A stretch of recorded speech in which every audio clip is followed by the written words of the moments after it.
पहिल्या पानावरती गाजतंय माझ्या भीमाचं नाव, घटनेच्या पहिल्या पानावरती गाजतंय माझ्या भीमाचं नाव.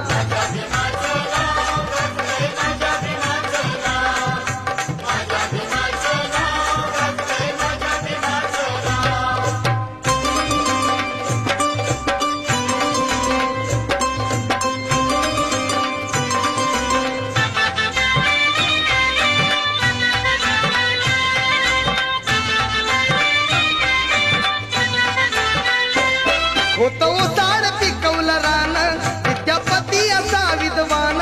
होतो साड पिकवलं रान, विद्यापती असा विद्वान.